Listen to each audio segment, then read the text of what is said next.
Pues buenas tardes, somos el equipo 62. Esta es la fase uno de nuestro proyecto de operaciones de aprendizaje máquina de ausentismo laboral. Yo soy Uriel González Rojo. Yo soy Elizabeth López Tapia. Yo soy Emanuel Robles Lezama. Alexis Alfonsín Barragán. Héctor Jorge Morales Arch. Aquí tenemos nuestro repositorio. Aquí está nuestro link para que lo puedan visitar. Empezamos con el acercamiento inicial al problema de la actividad. El ausentismo laboral genera pérdidas significativas en la productividad y en la dificultad de planificación de los recursos humanos. Lo que las empresas buscan es identificar patrones que expliquen las horas que va a estar ausente por cada empleado a lo largo del año. El problema general que vimos es que falta una herramienta predictiva que permita anticipar cuántas horas de ausencia puede tener un empleado al año, considerando factores laborales, personales o contextuales. Nuestra hipótesis inicial es que las variables como la distancia al trabajo, el historial médico, la satisfacción laboral y las condiciones climáticas influyen en el número total de ausencias, de horas ausentadas. Por lo que el objetivo es que desarrollemos un modelo de aprendizaje automático que prediga las horas de ausentismo por empleado para así apoyar la planificación y la toma de decisiones de recursos humanos. El acercamiento inicial también y lo que hicimos es una propuesta de valor de solución de Machine Learning, en donde anticipamos ausencias y mejora la asignación de turnos, reducimos así los costos de horas extras y mejoramos la eficiencia operativa y promovemos estrategias de bienestar laboral basadas en datos. El enfoque de Machine Learning y reproducibilidad es el uso de DBC para versionar los datasets y experimentos, la gestión de modelos y resultados mediante MLflow, el control de código y colaboración a través de GitHub, y el pipeline es reproducible desde la carga de datos hasta la evaluación final del modelo. Los resultados esperados es un modelo predictivo, confiable y un flujo de trabajo reproducible que facilite la planeación de recursos humanos basados en datos. Entonces vamos con el análisis del problema. Básicamente queremos desarrollar un modelo de predicción de ausentismo usando técnicas de Machine Learning. Todo esto ya lo hablamos, ¿no? Optimizar la planificación de proyectos basados en la predicción del ausentismo. Aquí está nuestro ML Canvas. El valor propuesto es crear una herramienta que nos permita conocer una predicción de las horas que va a estar ausente un empleado en cierta línea de tiempo. Esto con el fin de poder asignar a los empleados más aptos para la línea de tiempo para el proyecto. La colección de los datos. La colección inicial de los datos sería de las bases de datos internas de cualquier empresa, ¿no? Y los data sources, o sea, las fuentes de los datos, serían simplemente las bases de datos internas de una empresa. Es decir, cada vez que un empleado se ausenta, cada vez que los datos del empleado cambian, esa es información nueva que podemos usar desde la base de datos interna. Los modelos que vamos a construir, el modelo inicial que proyectamos es un modelo que nos diga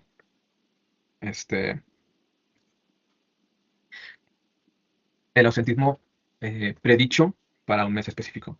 Pero también hicimos experimentos con otro tipo de modelos, que es como un modelo de regresión lineal más general, que nos dice las horas que se ausentó un empleado en general, no por mes. Y también usamos un modelo de Random Forest. Los features que se van a usar son los features que elegimos relevantes, haciendo feature engineering, como la distancia de la persona de trabajo, el sueldo que tiene, los años que tiene la empresa, el día del mes, la semana, datos personales, la edad, el peso, la educación, entre otros. La tarea de predicción va a ser básicamente entrar los datos del empleado junto con todo su historial que ya fue aprendido, y eso nos va a arrojar las horas de ausentismo proyectadas para el mes. Esto nos va a ayudar en la toma de decisiones a la hora de asignar personas a proyectos. Tal vez ciertas personas en ciertas temporadas van a tener más horas de ausentismo proyectadas que otras personas. Entonces, esto nos va a ayudar a tener mejor manejo de los recursos humanos. El impacto simulado, en este caso, sería mínimo, ya que se usarían solo fuentes de datos internas y sería conectar esas fuentes de datos internas a nuestro pipeline de datos. Y las predicciones serían hechas en tiempo real, y el análisis de los datos, el aprendizaje de los datos, el cambio de los modelos, la actualización de los modelos sería tal vez una vez al mes, ya que los datos serían ausentismo mensual. Y las métricas que usaríamos para el monitoreo podrían ser acertadas en cada cuarto. Cada cuarto se puede mostrar gráficas de el ausentismo proyectado contra el ausentismo real, y así se pueden ir mejorando los modelos. Y vamos a actividades y tareas realizadas por rol. Empezamos con el Data Scientist. Gracias, Uriel. Sí, entonces como Data Scientist, mis responsabilidades principales era mucho apoyo y estar de manera cercana trabajando con Data Engineering, sobre todo en la parte del EDA y entender cómo fue el esquema y limpieza y preparación de datos. Y pues también ahí hicimos la parte de feature engineering para crear otras variables que puedan tener mayor poder predictivo para los modelos. Hicimos el desarrollo de los modelos baseline para que esos sean contra lo que se evalúa en cualquier modelo más adelante, y visualización de insights. Como herramientas, pues manejamos Python y todas sus librerías de Pandas, NumPy, Scikit-learn, Jupyter Notebooks, MLflow para el tracking de los experimentos y DBC para el versionado de datos. Bueno, sigo yo, asumo el rol de Data Engineer. Mis responsabilidades pues, son el análisis y el requerimiento del problema, la gestión y optimización del pipeline y la preparación de los datos para el uso de Machine Learning. En esta fase estuve colaborando, como ya mencionaba Alexis, pero también un punto importante dentro de las responsabilidades del rol es preparar todo el pipeline de datos. En este caso, como ya teníamos un dataset definido y pues estructurado, en este caso no fue necesario realizarlo. Sin embargo, las actividades como el análisis, el exploratorio, la limpieza de datos y de igual manera resguardar todos estos recursos en el repositorio fueron las actividades que estuve ejecutando en este momento. Va, yo fui el ML Engineer. En esta parte participé también contribuyendo en el ML Canvas y revisando los modelos presentados por el Data Scientist, que están más orientados a la ciencia de datos, y me tocó contribuir creando modelos más orientados a Machine Learning, más avanzado como de Deep Learning. Y agregué toda la configuración a nuestro flujo de trabajo para usar herramientas como Keras, como PyTorch, como TensorFlow, para tener modelos aún más robustos usando redes neuronales. A mí me tocaba como software engineer mantener el código fuente del proyecto utilizando Python y las librerías ya mencionadas. También era implementar el pipeline de procesamiento de datos e integrar un modelo de Machine Learning dentro del flujo reproducible, al igual que apoyar en la optimización del rendimiento necesarias para la escalabilidad.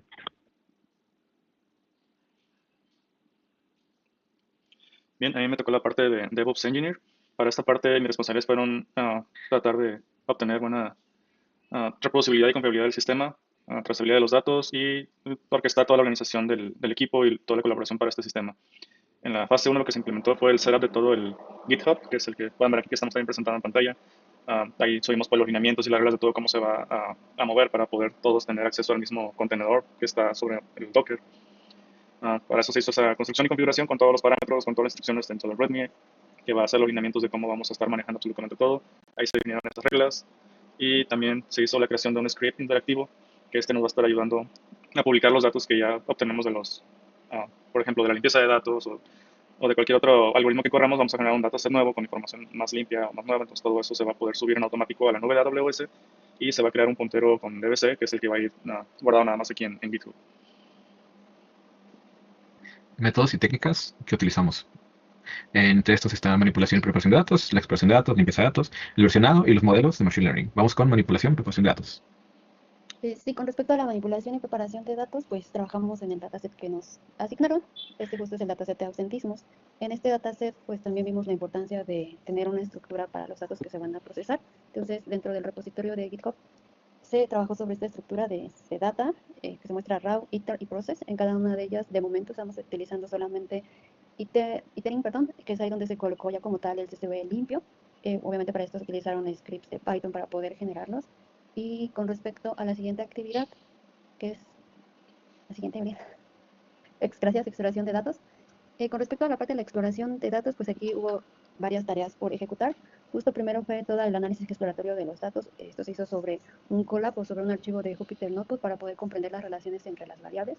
Aquí se identificaron los tipos de variables, se identificó la dimensión del dataset, se graficaron algunas variables, o de hecho todas las variables usando histogramas y box para identificar los outliers. Aquí también se identificó las principales relaciones entre las variables que tenemos disponibles, que principalmente son 22 variables que se van a estar trabajando. Y de manera muy general se identificó una correlación moderada entre la distancia del trabajo y las horas de ausentismo, versus también la edad, el estado civil. Y de igual manera aquí se identificaron que existen dos variables que presentaban datos pues outliers como tal, ya que en educación pues solamente hay 4 niveles y en nuestro dataset teníamos más de esos niveles, y también en el peso había outliers definidos. Entonces eso fue parte de la exploración de los datos. Posterior a ello, ya una vez que se conocían todas las relaciones, se aplicó la limpieza de datos. Aquí el primer paso fue eliminar duplicados. Afortunadamente, en el script que se hizo para identificar si había datos duplicados, pues como tal no se identificaron. Sin embargo, sí se hizo ese análisis, Sí había datos faltantes, eran como 18 columnas con datos faltantes, por lo cual se imputaron datos en las columnas según el tipo de dato. Tenemos variables tipo objeto, tipo flotante, pero ya de manera formal pues son enteros, la mayoría. Entonces para ello se utilizaron pues varios métodos de imputación, como es la media y la moda como tal. También se corrigieron datos con respecto a algunas columnas, como en el caso del género o el sexo, había datos que se escribían de manera distinta, sin embargo, pues, finalmente era lo mismo, como aquí se ejemplifica, male todo en minúscula, y lo que aquí se menciona. También hubo una parte de codificación de variables, y como tal, al final, este dataset que se trabajó se comparó con el dataset de origen, y pues en comparación tenemos un dataset conciso, concreto, limpio, y sin datos faltantes, sin duplicados, y sería todo bien. Vamos al versionado de los datos. Muchas gracias. Bueno, para el versionado de datos hay que resaltar la importancia que tiene en el proyecto y es que esto nos permite reproducir cualquier experimento con los mismos datos originales y esto es porque cada conjunto de datos que tenemos se le asigna un identificador que sería el hash MD5, que eso te permite asegurarte que cada vez que quieras correr el archivo estés yéndote al archivo original o al archivo que realmente necesitas leer y no estés a lo mejor leyendo otro por accidente que tenga el mismo nombre. Con esto pues ayuda a mantener el registro detallado de los... ¿puedes resaltar por favor? Mantiene ese registro detallado de los cambios en el flujo de las actualizaciones en los datasets y esto también nos va a facilitar la colaboración entre los equipos. Por eso usamos el software de DVC, Data Version Control, y aquí está la página donde lo pueden obtener. Siguiente, por favor. Muy bien, aquí hay unos ejemplos nada más de la estrategia que se está llevando. Cada dataset generado se va a validar, como dije anteriormente, con este hash MD5 y esto va a garantizar integridad y consistencia en que siempre estemos usando el mismo conjunto de datos. Se documentan las modificaciones en GitHub a través de los comentarios cuando hacemos un commit. Entonces, con eso podemos decir o verificar, ok, esta versión 2 se le hicieron estos cambios y se le puede poner en el comentario, como se puede ver aquí en la imagen. También cabe resaltar que los datasets no se van a almacenar en GitHub porque normalmente son archivos muy pesados, entonces esos van directamente a la nube con el servicio de AWS. Y en GitHub nada más se va a guardar el puro puntero en .dbc, que ese nada más va a tener como el puro metadata sobre el MD5 y algunos otros características del archivo. Y para hacer esto un poco más sencillo, se desarrolló un script el cual nada más tú con mandar a llamar al script le indicas la ruta del archivo nuevo generado después de haber corrido, por ejemplo, la exploración de datos, y eso te va llevando pregunta a pregunta sobre si deseas guardarlo en la nube o sobre si deseas hacer el commitment a GitHub, y te va a ir llevando para que de manera fácil puedas hacer este versionado de datos sin ningún problema o cometiendo errores.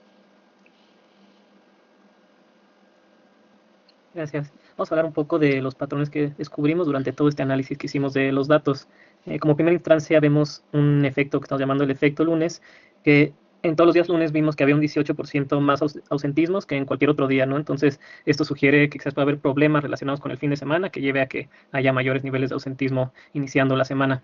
Segundo, pues vimos un factor estacional que es bastante crítico, que obviamente el invierno muestra un 30% más de ausencias, ¿no? Entonces esto puede estar relacionado con temporadas de gripe y otro tipo de enfermedades que causa este incremento en el ausentismo. En cuanto a la distribución, lo que vemos es que el 58% son ausencias más cortas, ¿no? Menores de 4 horas, lo cual sugiere que la mayoría de las ausencias no son emergencias médicas graves, ¿no? Y son temas más pequeños. Como hallazgo más importante, pues vimos que solo el 15% de empleados genera el 40% del total de las audiencias. Entonces, esto nos podría ayudar a focalizar un poco más las intervenciones al identificar esos empleados que faltan más. Podemos pasar a la siguiente. Y pasando ya a los modelos, pues como primero el modelo baseline fue un modelo de linear regression con 28 features, entonces eran las 21 originales más 7 que creamos. Aquí tuvimos un MAE de 5.44 horas y un R2 score de 0.09, entonces esto significa que el modelo solo explica 9% de la varianza. Y pues aunque parezca bajo, es algo esperado, porque como mencionamos, este modelo fue el baseline y no queríamos ahí hacer overfitting, pero está limitado porque pues este tipo de modelos pues asume relaciones lineales. En cuanto a este problema, pues claramente no es un problema lineal. Y pasando al siguiente de Random Forest, aquí fue algo diferente. Aquí pues vimos el otro lado de la moneda, donde aquí pues vimos mucho overfitting. Entonces hay el MAE de 2.66 en entrenamiento, pero de 5.33 en el testing. Entonces ahí tuvimos una brecha importante a la hora de pasar a los datos de evaluación. El R2 negativos, pues significa que el modelo es peor que simplemente usar un promedio, ¿no? Entonces, esto ocurre porque con solo 740 registros, el modelo memoriza más el ruido en lugar de aprender patrones reales. Entonces, para la fase 2, pues estamos ahí intentando ya sea un modelo más complicado, como ahí mencionaba mi compañero, de ya empezar a utilizar modelos de Deep Learning para ver si con eso podemos mejorar esta parte. Gracias. Y pasando al análisis del Feature Importance, pues lo que más vimos ahí como que los modelos tomaban en cuenta es que la razón de la ausencia domina con el 28.5%, entonces confirmando que la salud es como uno de los drivers principales. y ya siguen factores temporales como mes y día de la semana. Y luego también hicimos ahí uno de los feature engineering que se llama como un high risk flag, donde ahí combinamos diferentes valores para como identificar si eran empleados que estaban en riesgo alto de faltar, y este también se volvió un valor muy importante. Y pues porque es bajo el desempeño, porque lo que determinamos es que el ausentismo humano es como inherentemente caótico, entonces como que pensar en predecir cuándo alguien se va a enfermar es complicado. Entonces creemos que con estos registros no capturamos suficiente variabilidad y nos pueden faltar factores externos, por ejemplo, meter más datos de clima o epidemias locales para tener ahí un mejor resultado. Va, y para complementar lo que dijo el compañero, también se agregó experimentación con modelo de redes neuronales. Se tuvo que agregar todo lo necesario de las librerías, como Keras en el frontend y PyTorch. eh, Agregar líneas en Docker para que se pueda usar el GPU, para que el entrenamiento de los modelos sea más rápido. En este modelo inicial usamos 1000 épocas y con 1000 batches de 64 elementos, con una red neuronal densa de 5 capas, usando activaciones regulares de ReLU y usando un optimizador Adam. Los resultados para este modelo eh, fueron menos efectivos que con los modelos anteriores, entonces tenemos que experimentar con distintos tipos de redes neuronales. Esta fue como la baseline de usar redes neuronales, pero tal vez un modelo LSTM, Long Short Term Memory, tal vez sea más adecuado para intentar predecir elementos temporales, para predecir series de tiempo, que es en realidad lo que es esto, más que un problema de regresión ordinario. Y nos vamos a los resultados y a las conclusiones. Ya en los resultados tenemos en cuenta que el mejor modelo fue el de regresión lineal tradicional, que fue con el que mejor pudimos resolver el enfoque al problema. En un futuro también planeamos cambiar a un modelo más robusto usando las redes neuronales, pero por el momento el modelo se queda peor o menos eficiente que el de regresión lineal inicial. Lo que sí pudimos encontrar como clave es que el ausentismo laboral es inherentemente difícil de predecir debido a la naturaleza aleatoria de las enfermedades súbitas y emergencias personales. Y como conclusión es que nuestro proyecto es un ejemplo sólido de la integración entre la ciencia de datos y las prácticas de Machine Learning, y proporcionamos una base reproducible para la experimentación entre el versionado y el despliegue de modelos predictivos, al igual que facilita la colaboración y la mejora continua mediante los controles de versiones y entornos consistentes. Va. Y esto fue todo de la presentación. No sé si quieras mostrar un poco más del código, Emanuel, y con eso cerraríamos. Sí, gracias. Pues aquí nada más podemos ver que está nuestra consola de comandos, que es realmente donde nada más mandamos los comandos para ahora sí activar nuestro Docker, para poder hacer los commits con GitHub, para poder habilitar nuestra versionado de datos, todo lo corremos en esos comandos aquí. Y aquí también levantamos los servicios para poder acceder a lo que es el Jupyter Lab, para poder editar nuestros notebooks o nuestros scripts de Python. Y también desde aquí podemos levantar el servicio de MLflow, que es donde se van a estar registrando todos nuestros experimentos, van a estar corriendo los modelos y los artefactos. Y bueno, sin más por el momento sería todo lo que tenemos para mostrar. Muchas gracias.